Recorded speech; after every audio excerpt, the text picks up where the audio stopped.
안녕하세요. 저는 작은 회사를 운영하고 있는 대표 이병수라고 합니다. 올해 48이고요. 직원 15명짜리 인테리어 자재 유통회사를 하나 운영하고 있습니다. 대단한 사업가는 아닙니다. 그냥 고졸 출신의 현장에서 잔뼈가 굵은 흔한 중소기업 사장이에요. 오늘 이 자리에 글을 쓰게 된 건 제가 겪은 일이 너무 어이가 없어서입니다. 옛말에 열 길 물속은 알아도 한 길 사람 속은 모른다는 말이 있잖아요. 저는 그 말을 18년 결혼 생활 끝에 온몸으로 배웠습니다. 가장 가까운 사람이 가장 깊은 칼을 꽂더라고요. 믿는 도끼에 발등을 찍힌 것도 모자라 그 도끼가 두 자루였다는 걸 알았을 때 그 심정이 어땠을지 끝까지 읽어보시면 아실 겁니다. 저는 20살에 인테리어 현장에 뛰어들었습니다. 페인트통 나르고 타일 깨고 석고보드 올리고 35 되던 해에 겨우 모은 돈으로 허름한 사무실 하나 얻어서 회사를 차렸어요. 처음 3년은 직원 2명이랑 제가 직접 트럭 몰고 자재를 배달했습니다. 그렇게 13년을 버텨서 지금 직원 15명, 연매출 10억이 넘는 작은 회사를 만들었습니다. 크진 않지만 제 손으로 일군 제 왕국이에요. 와이프를 만난 건 30살 때였습니다. 지인 소개로 만났는데 처음 본 순간 이 사람이다 싶었어요. 연애 2년하고 결혼했습니다. 결혼 초에 우리는 진짜 가난했어요. 월세 원룸에서 라면 끓여 먹으면서도 와이프는 한 번도 불평하지 않았습니다. 여보, 라면에 계란 2개 넣었어. 우리 이러다 진짜 부자 되는 거 아니야? 당연하지. 나만 믿어. 반드시 잘 살게 해줄게. 호강시켜 줄 테니까 조금만 기다려줘. 나는 잘 사는 거 바라는 거 아니야. 그냥 당신이랑 애들이랑 건강하게 살면 그걸로 된 거야. 와이프가 웃으면서 제 팔을 잡던 그 장면 아직도 선명합니다. 그런 여자였기에 더 끌렸습니다. 많은 것을 바라지 않고 있는 것에 충실하며 현재를 가장 잘 살고 있는 여자였으니까요. 와이프는 누가 봐도 완벽한 아내였습니다. 저희 어머니가 허리 수술을 하셨을 때 와이프가 한 달 동안 병원에서 간병을 했어요. 제가 미안해서 힘들면 간병인 쓰자고 했더니 와이프가 이렇게 말했습니다. 무슨 소리야. 우리 어머니인데 내가 해야지. 남 손에 맡기면 마음이 안 놓이잖아. 며느리가 이 정도는 해야지. 동네 어른들이 제 어머니한테 며느리 복이 넘치신다고 할 때마다 저도 진심으로 그렇게 믿었습니다. 어머니도 며느리 자랑을 입에 달고 사셨고요.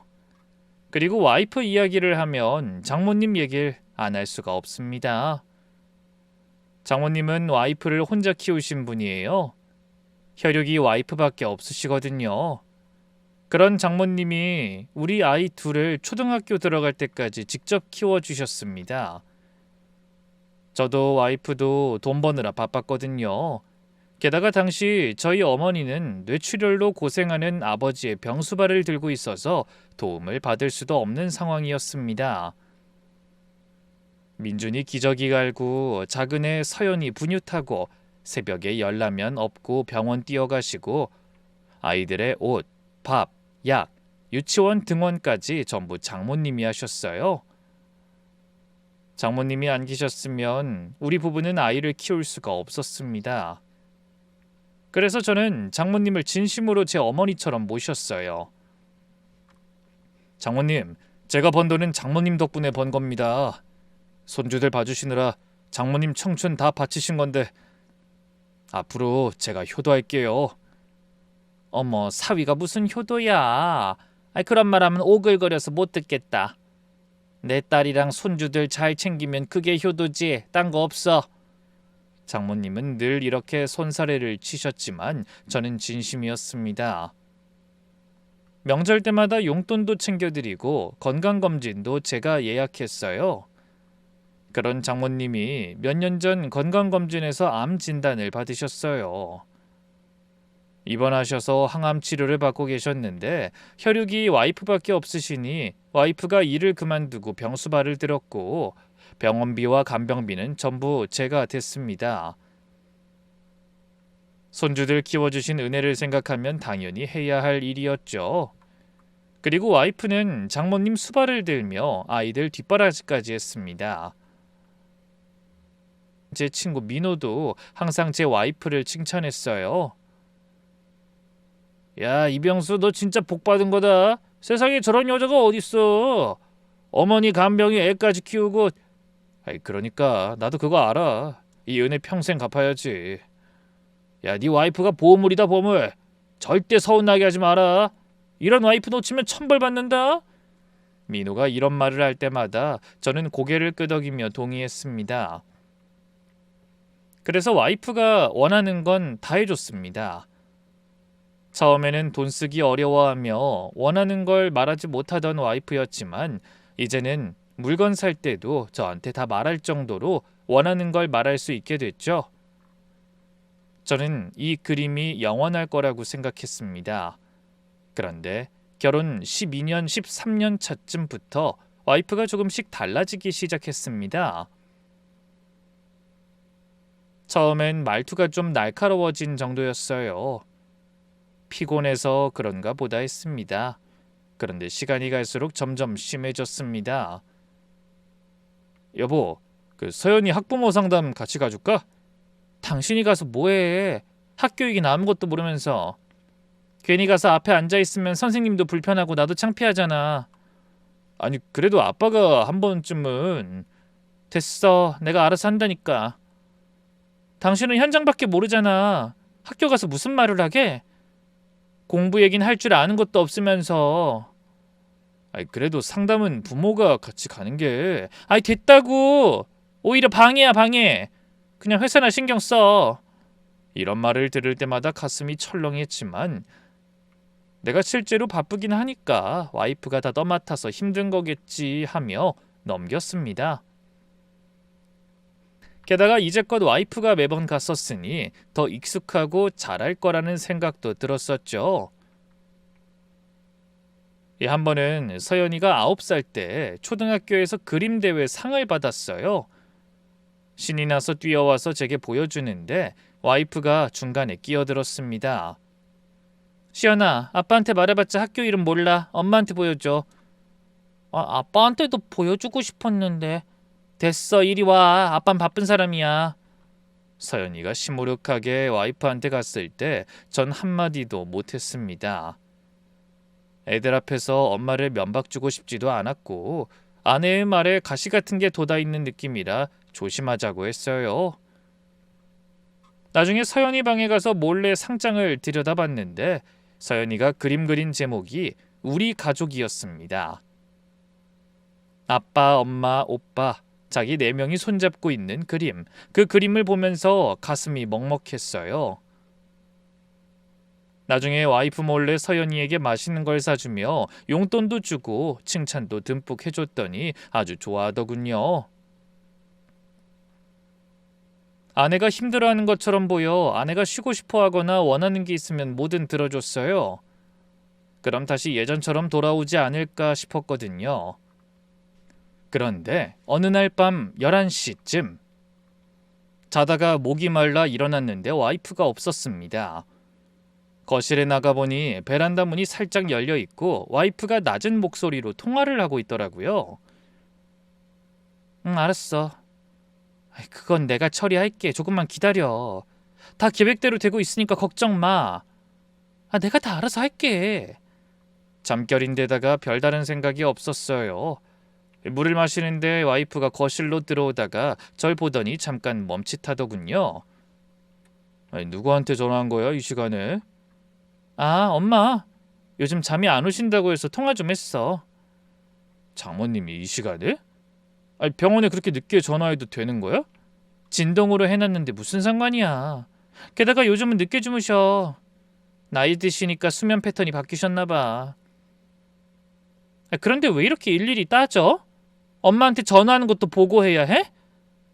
와이프가 짜증을 내는 바람에 더 묻지 못하고 넘어갔습니다. 예전에 와이프라면 절대 이렇게 쏘아붙이지 않았을 거예요. 언젠가는 돌아올 거다. 내가 열심히 벌어서 경제적으로 안정적으로 만들어준다면 돌아올 거라는 생각으로 기다렸습니다. 하지만 돌아오긴커녕 점점 멀어지는 걸 느꼈어요. 아주 사소한 것부터 느껴지더군요. 그렇게 애지중지하던 애들 일을 깜빡깜빡 하더군요. 하루는 서연이 학원에서 제게 연락이 왔습니다. 와이프 쪽이 연락이 안 되니 제게 연락을 한 거죠. 깜짝 놀라 애를 데리고 왔는데 집에도 아내가 없더군요. 순간 열이 뻗쳤죠. 이번이 처음이 아니었으니까요. 그전에도 몇 번이나 이런 일로 야근 중에 학원으로 불려가야 했습니다. 첫째 아들까지 집에 데려와 밥 먹이고 이래저래 정리하고 나니 9시가 훌쩍 넘더군요. 그리고 그제야 아내가 집으로 돌아왔습니다. 그리고 집안에 있는 저를 보고 깜짝 놀라더군요. 당신 오늘 야근 있다고 하지 않았어? 야근하다 서연이 학원 선생님 전화 받고 바로 나왔어. 아니, 당신은 대체 왜 연락이 안 됐던 거야? 뭐? 아니, 오늘 서연이 늦게까지 공부하는 날이잖아. 아니, 그건 내일이겠지. 오늘 학원은 일찍 끝난다고 말했잖아. 잊어버린 거야? 내가 야근하니까 애 데리러 가야 한다고 말했는데. 와이프가 당황한 듯 하더니 곧 말하더군요. 나도 바쁠 때가 있으니까 어쩔 수 없잖아. 당신이 무사히 데려왔으면 됐지. 이땐 진짜 참기 힘들었습니다. 애들이 어릴 때는 아내가 아이들을 픽업했는데 애들이 초등학교 고학년이 되고 나서는 제가 애들을 데리고 왔거든요. 그러다 야근하는 날 아내에게 부탁해 놨던 건데 이렇게 약속까지 어기는 게 너무 화가 났어요. 게다가 제가 야근이라는 건 기억하면서 애가 일찍 마치는 걸 기억 못했다는 것도 화가 났죠. 정신을 어디다 팔고 다니나 싶었거든요. 우리 사이가 예전 같지 않더라도 애는 신경 써줘야 할 거 아니야. 당신 고생하는 거 아니까 이제까지 아무 말 안 했어. 이제껏 애들도 당신이 보고 장모님 아픈 거 당신이 왔다 갔다 뒤치다거리하고 있으니까. 근데 이건 너무하잖아. 어떻게 애들 일을 잊어버려? 게다가 연락도 안 되고. 서연이가 얼마나 불안해했는지 알아? 이게 한두 번이 아니잖아. 제가 이렇게 이야기하면 아내는 항상 저와 싸우기 바빴기에 이번에도 또 그렇게 싸우게 될 줄 알았죠. 그런데 아내가 갑자기 저한테 그러더군요. 미안해 여보. 사실 요즘에 일자리 알아보러 다니는 게 쉽지가 않아서 그래. 그래서 하는 말인데 나도 당신 회사 일 좀 도울까? 격리 쪽 일 좀 도와줄 겸 일도 다시 시작해 볼 겸. 어때? 한 팀장한테 물어보니까 좀 복잡하다던데 내가 도와주면 편하지 않겠어? 그리고 같은 회사에 있으면 시간 맞추기도 편할 거고 이런 일 없을 거야. 아내의 말을 들으니 그럴싸하다 싶었어요. 요즘 밖으로 놔두는 아내가 경력 단절 때문에 힘들어했나 싶어서 저도 마음이 안 좋더군요. 게다가 아내 말대로 같은 회사면 시간을 조절하기 편했으니까 더 나을 수도 있겠다 싶었어요. 나야 그러면 좋은데 당신 괜찮겠어? 장모님 병원도 다녀야 하는데. 엄마 병원이야 지금도 점심때 잠깐 다녀오는 건데 뭐. 일단 파트타임으로라도 일 시켜주면 엄마 병원이랑 애들 데리고 가는 것도 더 편할 거야. 어때? 저는 아내의 제안을 받아들이기로 했습니다. 그런데 며칠 뒤 한 팀장이 슬쩍 말하더라고요. 대표님, 그 사모님이 저한테 연락하셔서 회사 전체 거래처 리스트랑 재무 현황 좀 정리해달라고 하시는데 해드려도 될까요? 거래처 리스트? 그냥 대략적인 현황만 보겠다는 거 아닐까? 아니요, 꽤 상세하게 요청하셨는데요. 그 거래처별 매출이랑 계약 조건, 납품 단가까지 포함해서요. 심지어 엑셀 파일로 정리해달라고 하셨습니다. 아내가 본격적으로 일에 뛰어들고 있다고 생각했어요. 너무 오랜만에 하는 일이라 감을 잃은 줄 알았는데 잘하고 있구나 싶어 흐뭇하기도 했고요. 아이, 괜찮아. 어차피 와이프 회사기도 하잖아. 제대로 파악해두고 싶은 모양이야. 일단 완전 예민한 사항만 아니면 달라는 대로 줘. 저는 아내를 위해 그렇게 말해뒀습니다. 그런데 그로부터 얼마 뒤 회사 옥상에서 박 실장과 점심을 먹고 있었습니다. 박 실장은 제가 창업할 때부터 같이 한 사람인데 성격이 조심스러운 양반이라 남의 집안일에 절대 끼어들지 않는 사람이에요. 그런 박 실장이 한참을 망설이다가 입을 열었습니다. 대표님, 이거 제가 나설 일은 아닌데 지난주에 좀 이상한 걸 봤습니다. 뭔데? 말해봐. 강민호 씨가 우리 회사에 오셨더라고요. 근데 대표님하고 안 오시고 창고 쪽에서 한 팀장이랑 뭔가 서류를 주고받고 계시던데 그때 사모님 차도 주차장에 있었고요. 민호가? 한 팀장이랑? 언제? 지난 수요일 오후요. 대표님 거래처 미팅 가신 날이었습니다. 제가 회사에 없는 날을 정확히 골라서 민호와 와이프가 한 팀장을 만났다는 겁니다. 그런데 그날 와이프한테서도 민호한테서도 아무 얘기가 없었어요. 혹시 다른 건 못 봤어? 서류 내용까진 못 봤습니다. 근데 분위기가 좀 뭐라 해야 하나 대표님 몰래 하는 느낌이었어요. 제가 다가가니까 강민호 씨가 서류를 확 접어서 안쪽 주머니에 넣더라고요. 그리고 사모님이 저한테 실장님 여기 온 거 남편한테 말씀 안 하셔도 돼요. 괜히 신경 쓰게 하기 싫어서 라고 하시더라고요. 와이프가 그렇게 말했어? 네, 그래서 더 찜찜했습니다. 괜히 신경 쓰게 하기 싫다면 대표님한테 직접 말씀하시면 되는 건데 왜 저한테 말하지 말라고 하시는지. 죄송합니다. 괜한 말씀드린 건 아닌지 모르겠습니다. 그냥 혼자 알고 있기가 좀 그래서요. 아니야, 고마워 박 실장. 잘 말해줬어. 고맙다고 했지만 의아했죠. 민호가 왜 내 회사에서 내 직원한테 서류를 받나 싶었으니까요. 게다가 와이프는 왜 거기 있었는지도 모르겠고 심지어 박 실장한테 입단속까지 시킨 것도 너무 수상했죠. 의아했지만 아직 퍼즐 조각이 전부 맞진 않았습니다. 그래서 좀 더 지켜보기로 했어요. 의외로 지켜보는 시간은 점점 길어졌고 수상함을 느꼈던 그날의 기분은 점점 별거 아닐 거라는 생각으로 굳어지고 있었습니다.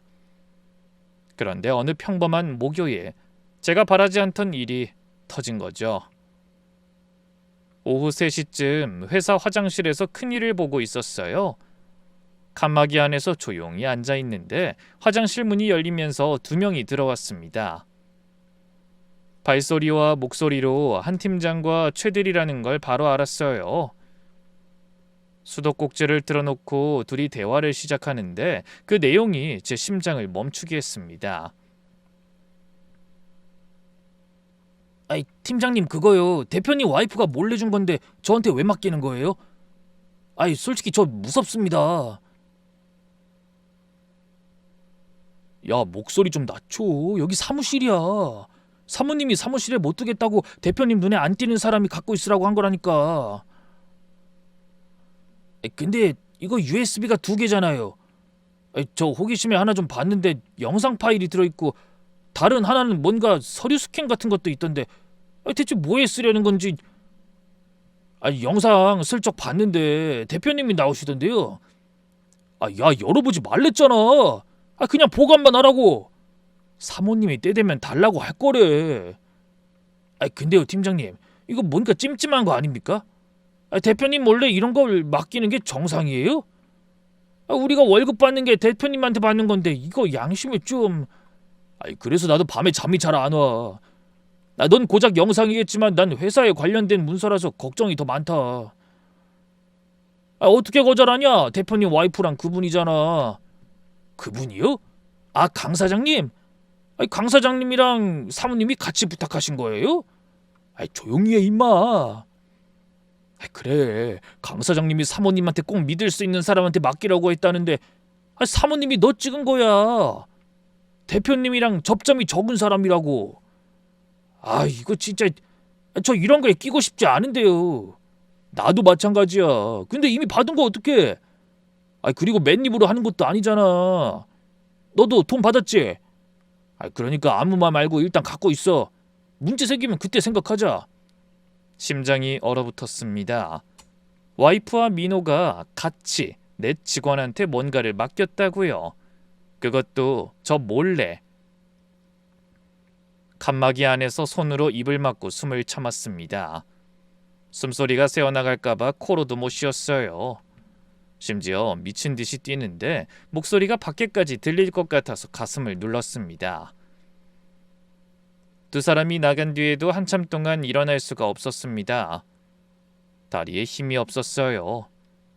간신히 바지를 올리고 칸막이 문을 열었는데 거울에 비친 제 얼굴이 질려 있었습니다. 찬물로 얼굴을 적시고 간신히 화장실 문을 밀고 복도로 나섰습니다. 그런데 그 순간 복도 끝에서 걸어오는 사람이 있었어요. 와이프였습니다. 격리팀 방향에서 나오면서 한 손에 큼지막한 쇼핑백을 들고 있었고요. 눈이 마주친 찰나 와이프의 눈동자가 흔들렸습니다. 정말 아주 짧게요. 하지만 곧 환하게 웃으면서 말했습니다. 어머 여보, 여기 있었어? 서연이 학원비 납부서 가져다 주려고 잠깐 들렀어. 이건 직원들 간식 사온 거야. 요즘 다들 야근 많이 하잖아. 과일이랑 빵 좀 샀어. 아, 그래. 수고했어.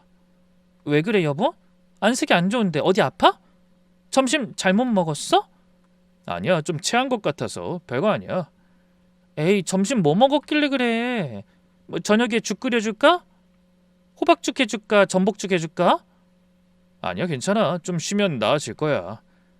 무리하지 마. 당신 요즘 너무 무리하는 것 같아. 건강이 최고야. 아, 그리고 오늘 일찍 들어와. 맛있는 거 해줄게. 와이프가 제 어깨를 쓰다듬으며 걱정하는 척했습니다. 그 손길이 18년 동안 수천 번 느꼈던 손길인데 오늘은 소름이 돋았어요.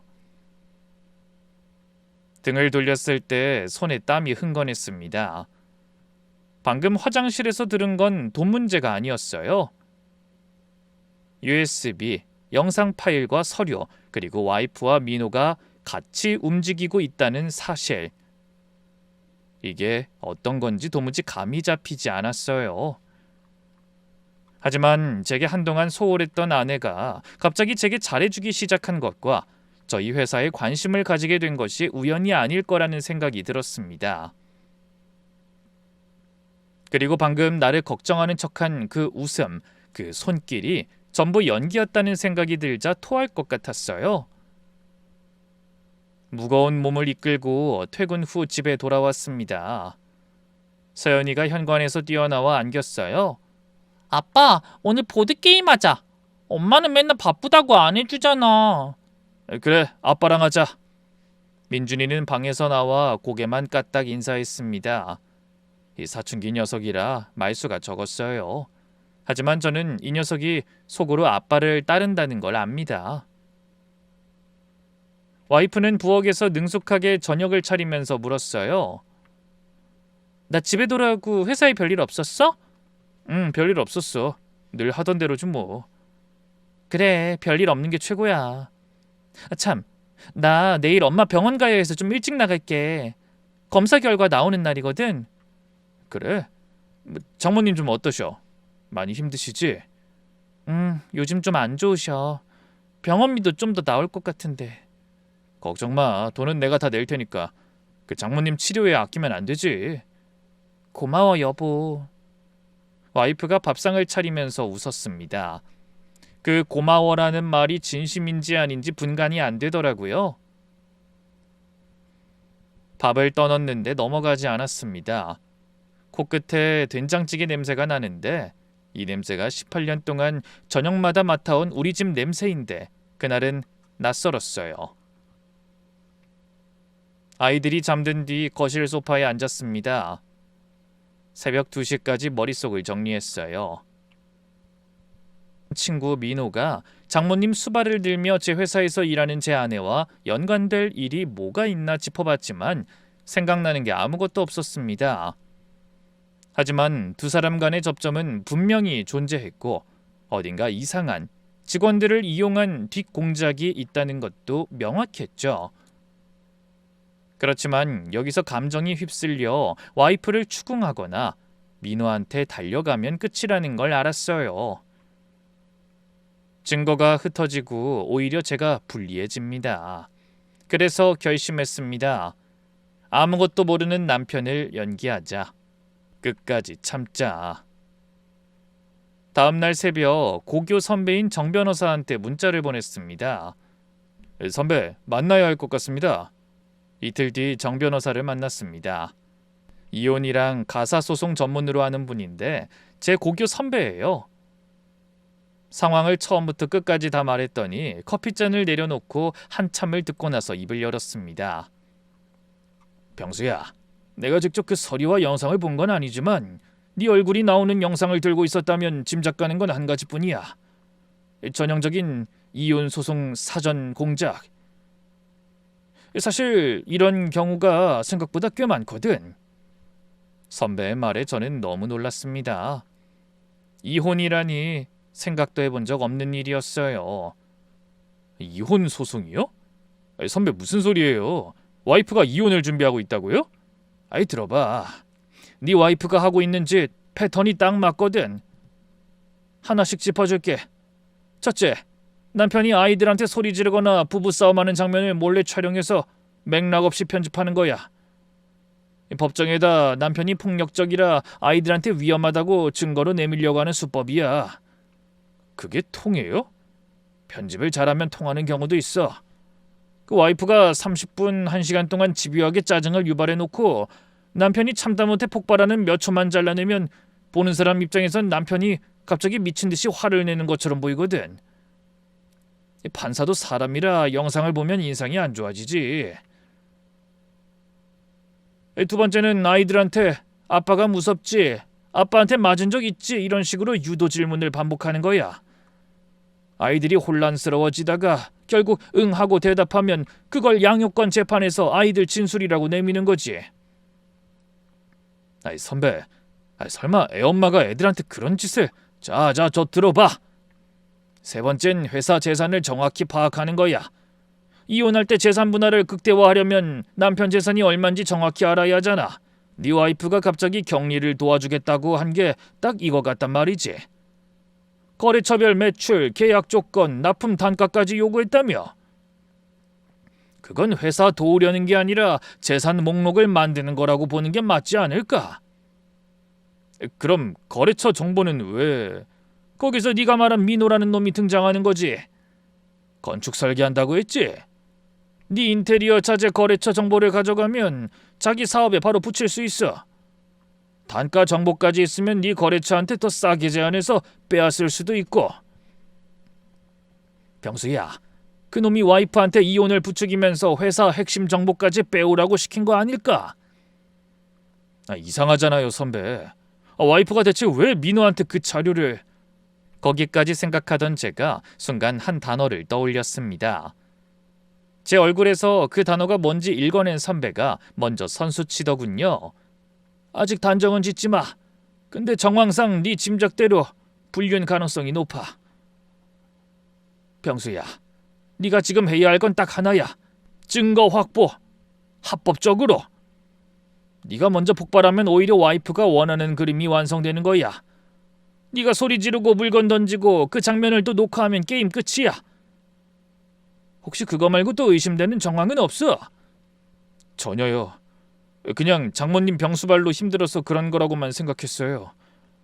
그래도 제가 장모님 병원비는 다 대줘서 괜찮을 거라고 생각했는데 설마 이런... 병원비도 다 대줬다고? 병원에 직접 냈니? 아니요, 와이프한테 송금해줬어요. 그래? 그럼 그것도 알아보자. 어쨌든 티내지 말고 모르는 척해. 알았지? 그날 변호사 선배 사무실을 나서면서 다리가 풀렸습니다. 와이프가 이혼을 준비하고 있었다는 것도 충격인데 민호가 뒤에서 줄을 당기고 있었다는 게 더 충격이었어요. 야, 너 와이프 진짜 복 받은 거다 라고 말하면서 그 뒤에서 내 와이프가 놀아나고 있었다니 우정이 이렇게 끝나는 건가 싶었습니다. 변호사 선배 조언대로 움직이기 시작했습니다. 먼저 최 대리를 퇴근 후에 조용히 불러냈어요. 회사 근처 카페에서 마주 앉았는데 최 대리가 불안한 눈빛이었습니다. 아이, 대표님, 무슨 일이십니까?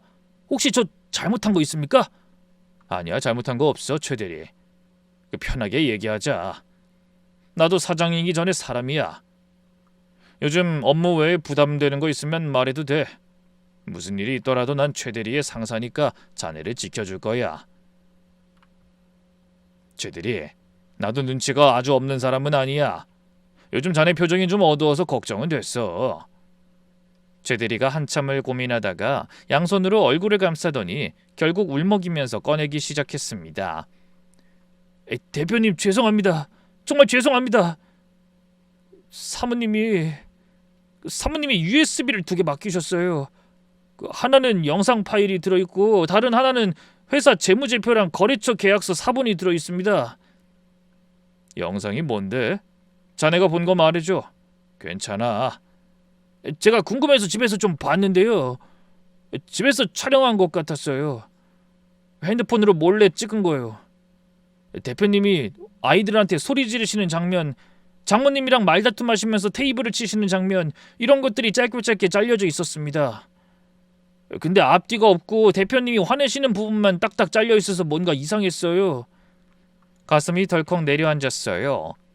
변호사 선배가 말한 그대로였습니다. 우리 와이프가 뭐라고 하면서 맡겼지? 대표님 모르게 보관해달라고 하셨고 나중에 꼭 쓸 일이 있다고 하셨어요. 한 팀장님이 옆에서 사모님이랑 강 사장님 부탁이니까 그냥 들어줘. 괜히 거스르면 우리만 손해야 라고 했고요. 대표님, 정말 죄송합니다. 거절했어야 하는데 사모님 앞에서 어떻게 안 된다고 하겠습니까? 최 대리, 자네 잘못 아니야. 대표 와이프가 일 시키면 직원 입장에서 거절하기 어려운 건 나도 알아. 이건 자네가 잘못한 게 아니라 와이프가 자네를 이용한 거야. 오히려 이렇게 말해줘서 고마워. 진짜 고마워. USB 원본을 확보했습니다. 다만 최 대리한테는 이렇게 부탁했어요. 그 와이프한테는 아직 갖고 있다고 해줘. 아무 일 없는 것처럼. 절대 내가 안다는 티 내지 말고. 자네 걱정은 내가 할 테니까 믿고 있어. 와이프가 안심하고 있어야 나머지 증거도 잡을 수 있으니까요. 변호사 선배한테 연락해서 증거 보존 절차를 밟았고 공증인 앞에서 USB를 개봉하고 내용을 확인하는 과정을 거쳤습니다. USB 영상을 선배랑 같이 봤습니다. 제가 소리 지르는 장면 여러 개 있었는데 전부 앞뒤가 잘려 있었어요. 영상 편집 분석 전문 업체에 감정을 의뢰했더니 원본 복원이 가능하다고 하더라고요. 복원된 영상을 보니까 소름이 끼쳤습니다.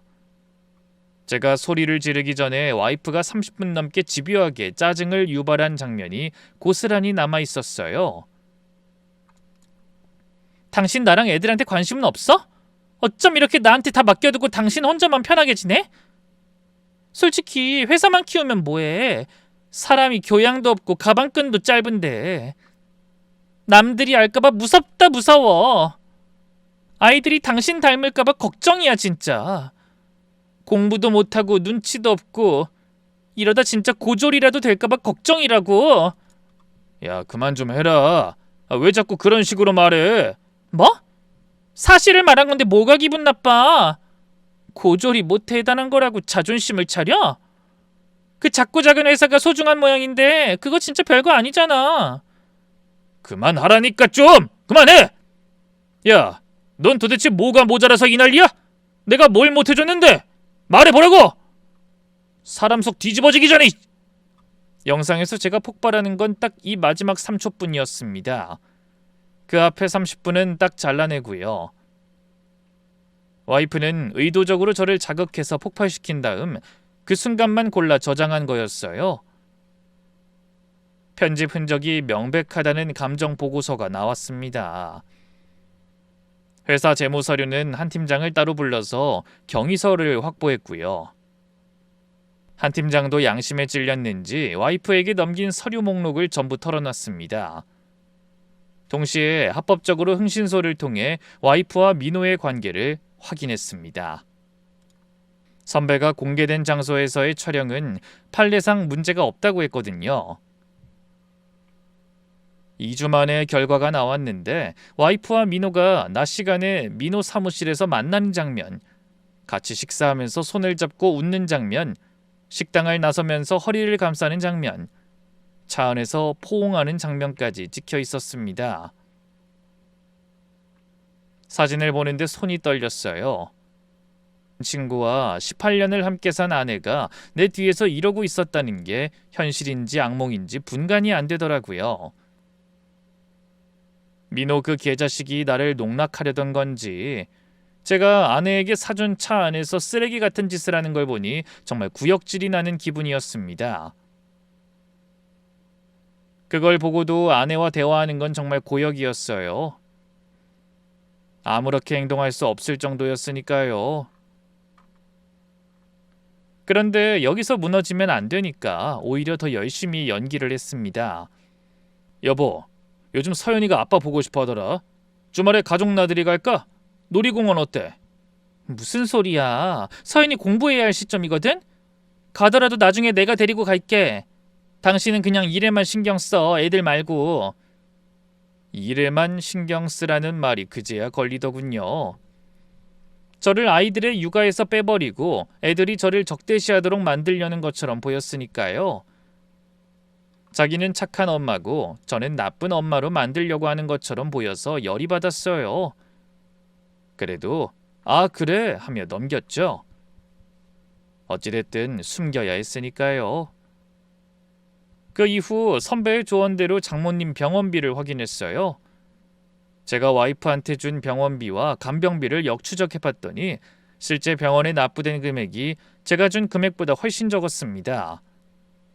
게다가 실비보험이 없다던 장모님에게는 떡하니 보험이 있었고요. 진단비, 실비 모두 아내가 다 가져갔고 제가 준 병원비와 간병비도 부풀려 받았더라고요.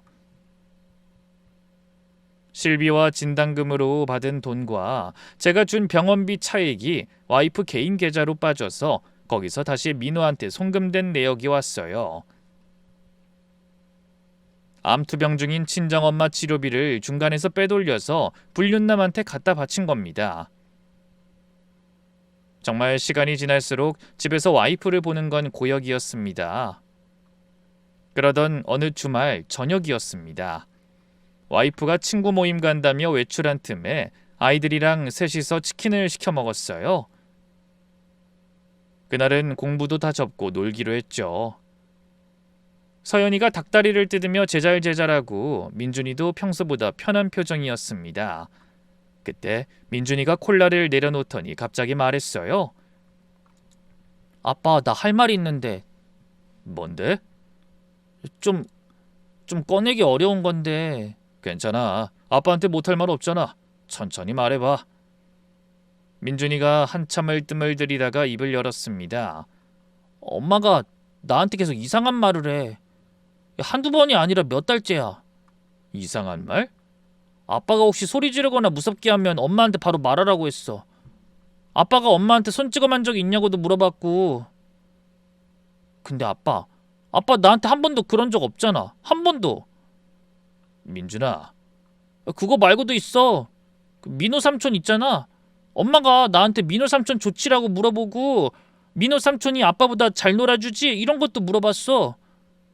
그리고 만약에 아빠 말고 다른 사람이 아빠가 된다면 어떨 것 같아? 라고 한 적도 있어. 나 그거 듣고 진짜 불편했는데 어떻게 말해야 할지 몰랐어. 아들의 이야기에 속이 타는 감각을 느꼈습니다. 이 여자가 뭐가 그렇게 급했던 건지 애들을 아주 구워 삶으려고 했더군요. 다른 사람이 아빠가 된다면 엄마가 뭐 그런 말을 했어? 응. 처음엔 그냥 넘겼는데 자꾸 물어보니까 뭔가 이상한 거잖아. 아빠를 나쁜 사람으로 만들고 싶어하는 것 같아서. 아니, 엄마 없을 때 이렇게 아빠가 잘해주는지 모르나 봐. 그런 것 같네. 엄마가 그랬구나. 16살 아들은 사춘기 나이에 엄마의 이상한 행동을 목격하면서 혼란 속에서 꾹 참고 있었던 거예요. 서연이도 끼어들었습니다. 나도 엄마가 나한테도 아빠 무섭지라고 물어봤어. 나 아빠 안 무서운데. 아빠는 나랑 보드게임 해주잖아. 캐치볼도 해주고. 왜 자꾸 무섭냐고 물어보는 거지? 서연아, 그리고 엄마가 나한테 아빠가 소리 지르면 핸드폰으로 찍으라고도 했어. 근데 그럴 일이 없어서 못 찍었는데 엄마가 왜 나한테 동영상 안 찍었냐고 화냈어. 12살짜리 아이한테 아빠를 찍으라고 시켰다는 겁니다. 한 번도 맞은 적 없는 아이들한테 와이프가 아빠는 폭력적인 사람이라는 기억을 만들려고 반복적으로 유도 질문을 한 거예요. 이건 증거 조작보다 더 악질적인 짓이었습니다. 아이들의 마음에 거짓 공포를 심으려고 한 거잖아요. 두 아이를 끌어안았습니다. 와이프가 말로 만든 무서운 아빠 이미지보다 매주같이 캐치볼하고 보드게임하고 어깨에 태워줬던 아빠의 손이 이 아이들한텐 더 진실이었던 거예요. 아빠는 절대 나쁜 사람 아니야.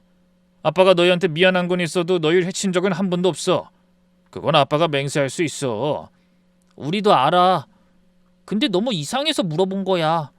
민준이가 조용히 대답했습니다. 이 순간 확실히 알았습니다. 이건 나만의 싸움이 아니라 이 아이들을 지키는 싸움이라는 걸.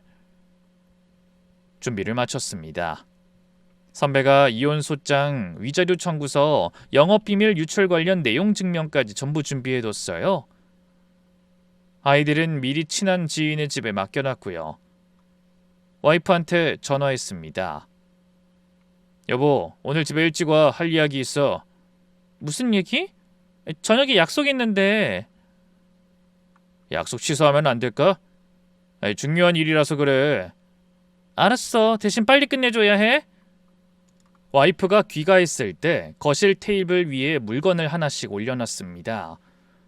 USB 원본, 편집 전 영상 보관 보고서, 영상 편집 분석 감정서, 회사 재무서류 유출 경위서, 와이프와 민호의 불륜 증거 사진, 흥신소 보고서, 최대리와 한 팀장의 진술서, 그리고 와이프가 빼돌린 장모님 치료비 이체 내역.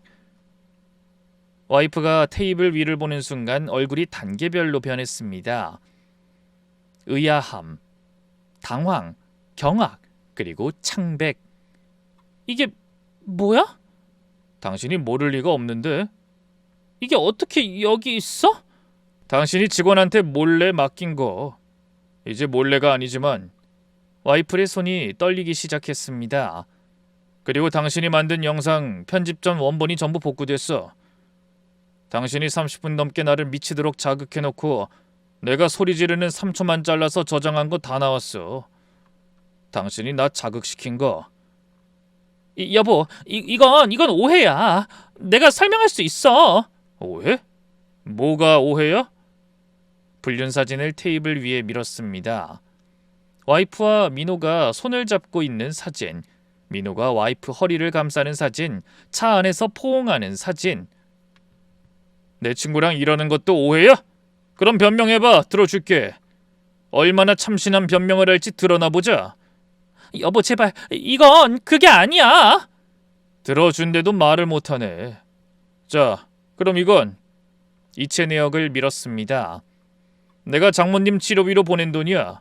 근데 병원에 들어간 돈이랑 내가 보낸 돈이 안 맞더라. 차액이 어디 갔는지 알아냈지. 이걸 장모님이 하시면 얼마나 슬프겠어. 사위가 보내준 돈이 모조리 불륜남 주머니로 흘러들어갔다는 걸 알면. 와이프의 얼굴에서 핏기가 완전히 빠졌습니다. 그건 잠깐 빌린 거야. 나중에 갚으려고.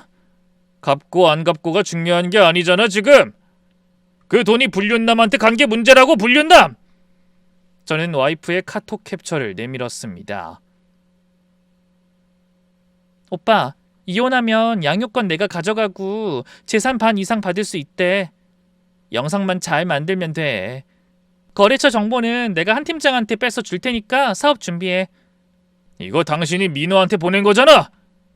와이프가 주저앉았습니다.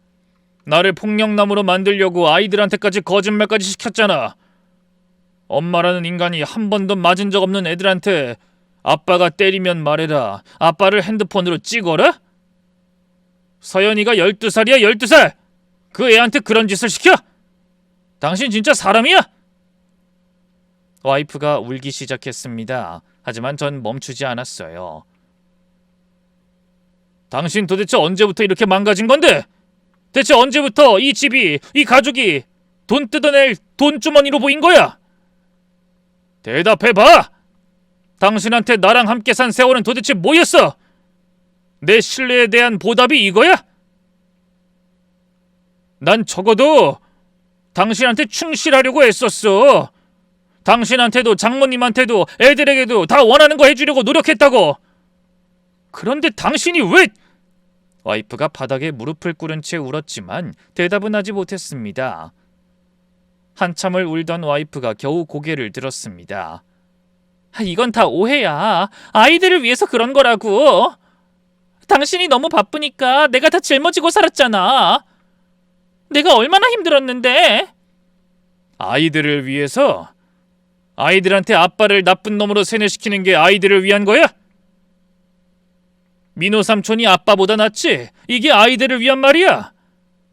미친 소리도 좀 그럴싸하게 해라. 나도 사정이 있었어. 당신이 내 마음을 몰라줬잖아. 맨날 회사 나한텐 관심도 없으면서. 관심이 없었어? 누가 장모님 치료비 한 달에 몇백만 원씩 대줘? 누가 명절 때마다 장모님한테 용돈 챙겨드려? 내가 현장에서 기어다니면서 번 돈으로 이 집, 이 차, 애들 학원비 전부 다 누가 댔는데? 어딜 봐야 내가 관심이 없는 걸로 보이는데? 관심 없었던 건 당신이겠지? 딴 놈이랑 바람 피면서 집안은 뒷전이고 장모님 수발 들겠다고 나간 날마저 딴 남자랑 만나러 갔으면서. 와이프가 더 이상 오해라는 말을 하지 못했습니다. 증거가 너무 명확하니까요. 그러자 이번엔 태도가 바뀌었어요. 분노로. 그래, 나 바람 폈어. 그래서 뭐 어쩔 건데? 당신이 뭘 잘했는데? 돈만 벌면 다야? 나는 18년 동안 가정부처럼 살았어. 내 인생은 뭐야? 당신이 가정부였으면 내가 생활비를 300 넘게 줬겠어? 장모님 치료비로 몇백씩 줬겠냐고? 그러는 당신이야말로 생각해봐. 나한테 받은 돈 다 불륜남한테 다 갖다 바쳐놓고 가정부라는 말이 나오냐? 그 돈은 내가 받을 자격이 있었어. 나도 이 집을 위해 일했으니까. 당신한테 자격이 있었으면 법대로 나눠 가져야지. 왜 몰래 빼돌려? 왜 영상을 조작해? 왜 아이들한테 거짓말을 시켜? 자격이 있는 사람이 하는 짓이 그거야? 와이프가 입을 닫았습니다. 결국 이혼을 하기로 결정하고 며칠 뒤 아이들이 상황을 알게 됐습니다. 나이에 맞게 아이들이 감당할 수 있는 수준으로 설명했어요. 민준이가 와이프한테 전화를 걸었는데 전 옆에서 그 통화를 들었습니다. 엄마, 왜 그런 일 했어? 그 아저씨가 우리보다 소중했어? 민준아, 엄마 말 들어. 이건 어른들 일이야. 네가 이해할 수 없는 복잡한 사정이 있었어. 복잡한 사정? 엄마가 한 짓 다 들었어. 다른 아저씨랑 만나고 할머니 병원비까지 그 아저씨한테 다 줘버리고 우린 안중에도 없고. 엄마, 그게 어른의 사정이면 세상에 나쁜 짓은 없겠다. 민준아, 제발 너라도 엄마 믿어줘야 해. 못 믿게 만드는데 어떻게 믿어? 지금 이 상황조차 믿기지가 않는데. 난 엄마 못 믿어. 난 아빠랑 같이 살 거야. 전화가 끊겼습니다. 서연이는 더 단순하고 직접적이었어요. 제 옆에서 말했습니다. 아빠, 엄만 나쁜 사람이야. 아빠한테 사과해야 해. 할머니한테도 사과해야 해. 엄마가 했다는 거 다 나쁜 거잖아. 12살 아이가 한 말이었습니다. 와이프가 아이들을 자기 편으로 만들려던 공작이 완전히 뒤집힌 거예요. 아이들은 거짓말을 강요한 엄마를 경멸하게 됐습니다. 이혼 소송이 진행됐습니다. 와이프 측이 제출한 편집 영상은 법원 감정에서 의도적 편집에 의한 왜곡으로 판명됐고 오히려 와이프에게 불리한 증거로 채택됐어요. 와이프가 나를 매장하려고 만든 무기가 와이프 자신을 찌른 겁니다. 분류는 흥신소 사진과 카톡 내역으로 인정됐고요. 민호한테는 영업비밀 유출에 대한 손해배상 청구와 위자료 청구를 동시에 진행했습니다. 제가 주요 거래처에 상황을 미리 알렸더니 업계의 소문이 삽시간에 퍼지더라고요. 거래처가 하나 둘 등을 돌렸고 민호의 설계사무소는 사실상 문을 닫게 됐습니다. 우정을 팔아먹은 대가치고는 가볍다고 생각합니다. 그리고 재판에서 장모님 치료비 문제도 다뤄졌습니다. 앞서 제가 확인한 대로 와이프가 제 돈을 중간에서 빼돌려 민호한테 갖다 바친 이체 내역이 증거로 제출됐어요. 법정에서 이 증거가 공개되자 와이프 측 변호사조차 할 말을 잃었습니다. 판사가 와이프한테 물었어요. 피고는 원고가 장모 치료비 명목으로 보낸 금원을 제3자에게 송금한 사실을 인정합니까? 와이프가 고개를 떨구고 네라고 대답하더군요. 명백한 증거 앞에 부인도 못했죠. 그리고 양육권 재판에서는 아이들 의견이 가장 크게 작용했어요. 애들이 모두 저와 함께 살고 싶다고 했거든요. 엄마가 다른 남자를 위해 자신들에게 관심을 주지 않았다는 걸 애들이 알아버렸으니까요. 결국 법원은 양육권을 저에게 줬습니다. 재산 분할도 와이프의 불륜, 증거 조작, 재산 은닉 정황이 반영돼서 와이프한테 극히 불리하게 판결이 났고요. 그리고 이혼 판결이 난 직후 건물 밖으로 나갔다가 민호와 마주쳤습니다. 민호는 제 얼굴을 보고는 바닥에 침을 뱉더군요. 그러다 뒤따라 나오던 와이프가 민호를 향해 뛰어갔습니다. 오빠, 나 이제 어떡해? 아이들도 안 만나줘. 엄마도 나한테 실망했다고 오지 말라고 난리고. 나 혼자야. 우리 약속했잖아. 이혼하면 같이 살자고. 나 지금 갈 곳도 없는데 오빠네 집으로 가도 돼? 야, 너 지금 상황이 어떤 건지 알아? 나까지 소송 걸렸잖아. 사업도 망했고 거래처도 다 끊겼어. 솔직히 말할게. 너 지금 나한테 짐이야. 미안한데 이제 연락하지 마. 그리고 이제 너 필요도 없어졌잖아. 뭐? 난 당신 때문에 다 버렸어. 남편도 아이들도 엄마까지. 당신이 시킨 대로 다 했는데 이렇게 나를 버려? 나한테 이러면 안 되잖아. 내가 언제 시켰어? 네가 알아서 한 거지. 나한테 책임 전가하지 마. 나도 내 앞가림하기 바빠. 여기까지 온 건 너한테 말할 거 있어서거든? 나도 상간남 위자료 소송 걸려서 돈 내야 하는데 이게 다 네 탓이니까 네가 우리 집에 두고 간 물건들 팔아서 마련할게. 그리고 미리 말하는데 우리 집 도어락 비번 바꿨으니 들어올 생각하지 말고. 민호가 그렇게 말하더니 다시 한번 저를 노려보더군요. 그래서 제가 말해줬습니다. 이 업계에 빌붙을 생각은 하지 마. 나한테 한 짓 이미 다 소문나서 네가 얼마나 악질인지도 다들 알게 됐으니까.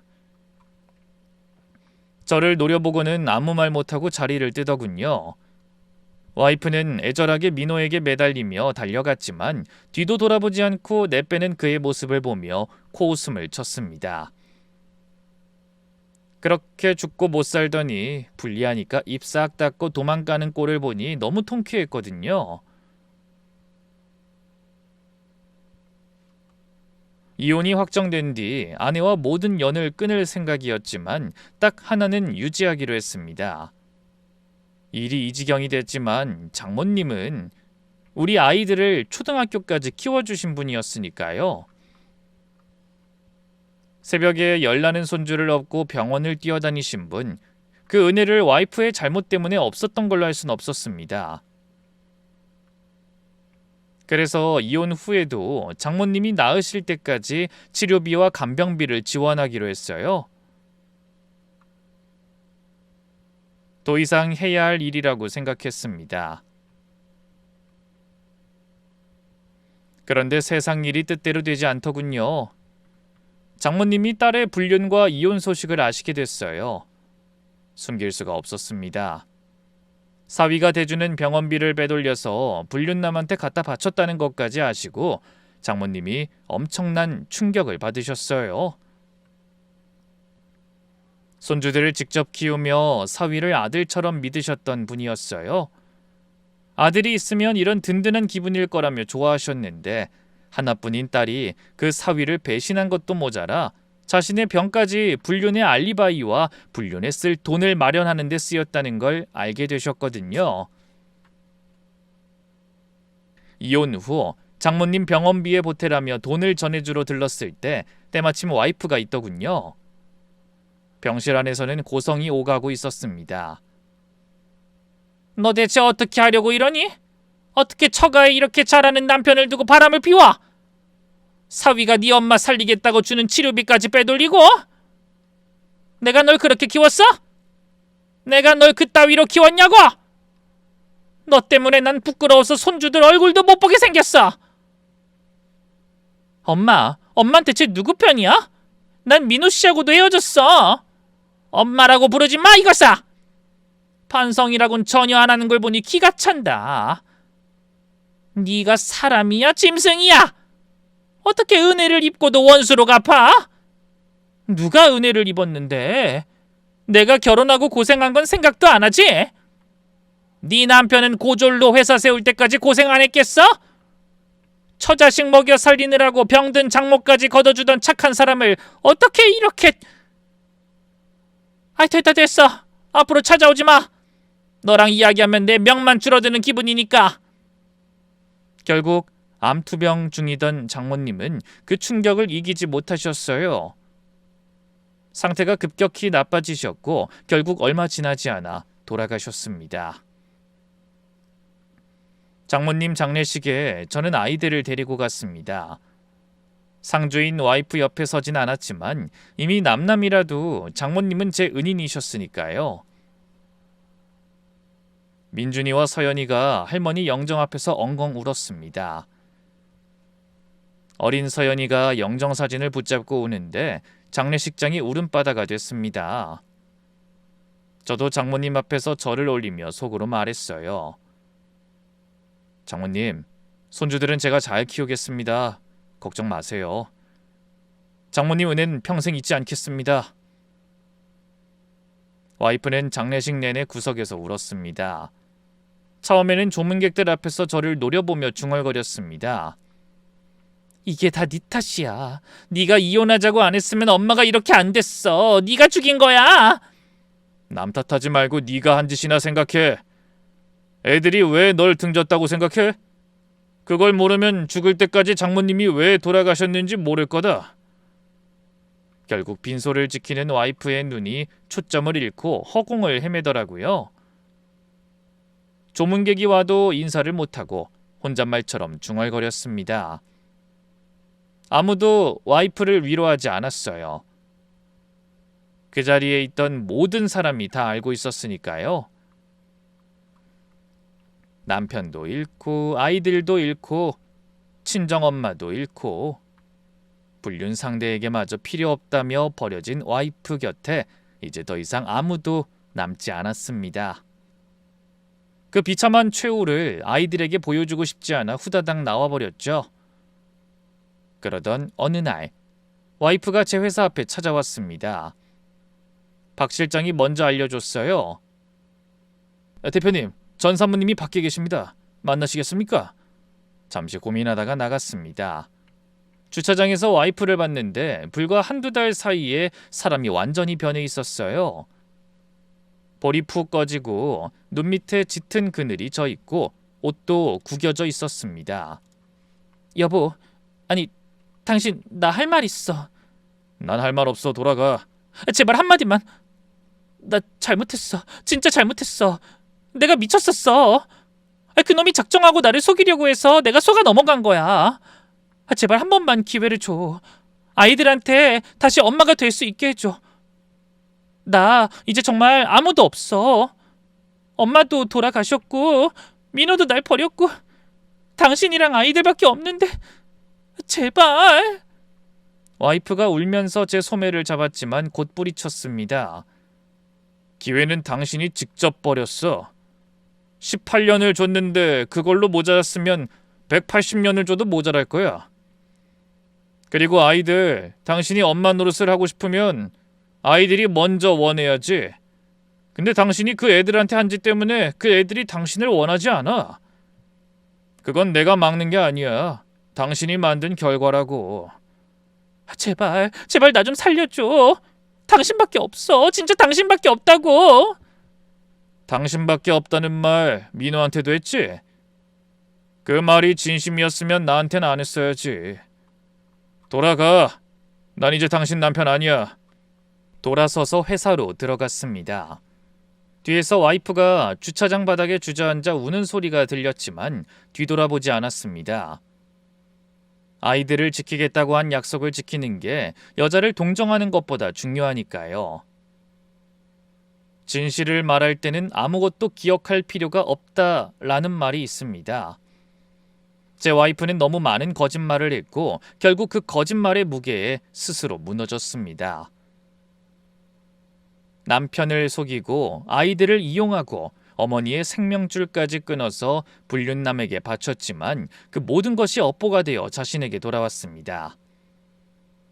가장 가까운 사람의 배신은 칼보다 깊은 상처를 남기지만 진실을 지킨 사람 곁에는 끝내 사람이 남습니다. 저는 대단한 사람이 아닙니다. 그냥 작은 회사 대표이고 두 아이의 아버지입니다. 그런데 그걸 지키기 위해서라면 저는 또 싸울 수 있습니다. 긴 글 읽어주셔서 감사합니다.